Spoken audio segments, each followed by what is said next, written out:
What if the greatest luxury today isn't what you own, but how you spend your time? Welcome to the French Sunday, a quiet rebellion against hustle culture, dressed as a day of rest. In a world built on constant momentum, the idea of doing less on purpose feels almost radical, as if stillness itself could be a choice.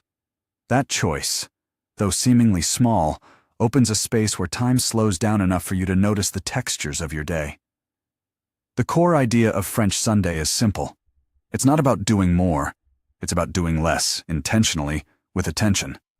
There are no checklists, no errands, no guilt about catching up later. Just a horizon of unstructured hours held softly. Compare that to the typical Sunday you see online. A montage of fresh pastries, perfectly pressed linen, and a clock ticking toward the next obligation. The real idea behind French Sunday goes deeper than visuals. It's about disconnecting from the algorithm that turns rest into content. Why is it resonating now, you might ask, when burnout feels ordinary rather than exceptional? We're entering a phase where the reward for motion is no longer guaranteed, and rest emerges as a necessity, not a perk. French Sunday resists optimization culture, which pretends you can climb higher by endlessly reconfiguring routines, timetables, and self-improvement programs. Here, the aim is not self-improvement, but self-acceptance, not more productivity but more presence, not a checklist, but a breath. The idea of flaneur, wandering with purpose rather than rushing with purpose, reframes idle moments as fertile ground for reflection. You might sit on a park bench, listen to birds, or watch a window overflow with rain, and call it unproductive yet restorative. Soft living isn't about retreating from life. It's about softening the edges so your days don't vanish in a blur. Less hustle, less noise, more presence, simplicity, and intentional time become the quiet grammar of a slower week. You don't need a Paris address or a fancy plan to start. The flavor is in your stance wherever you are. Reading alone, long lunches with no stopwatch, slow cooking, or simply doing absolutely nothing can be enough to reset.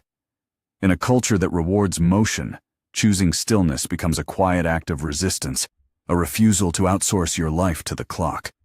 The real luxury today isn't what you own. It's what you allow yourself to experience in silence over a Sunday or any day.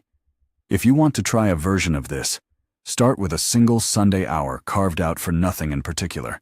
Turn off or mute notifications, walk at a slow pace, sit with your thoughts, and notice what surfaces when you're not chasing ideas. It's a reminder that rest is not a reward for hard work, but a foundation for daily life to feel humane. And the more you practice, the more you realize that true progress might look like staying in place long enough to notice. The real luxury today isn't a subscription, a gadget, or a trip. It's time spent deliberately with no agenda beyond being. You don't need permission slips from society to pause. You simply choose to slow down long enough to feel alive. That shift, toward soft living, toward listening to the quiet bits of life, changes how you measure success. The luxury today is a life that doesn't rush to its own future, but rests enough to meet it. If you want to try this week, commit to one completely unscripted hour, then two, and notice what shifts in your mood, attention, and appetite. Share your tiny experiments in the comments, because the point isn't perfection, but conversation about choosing presence over pace. If this resonates, try a Sunday that isn't about a plan to optimize your life, but a vow to let it unfold. Like this video, subscribe for more gentle philosophies of living, and tell me in the comments how you'll design your own French Sunday.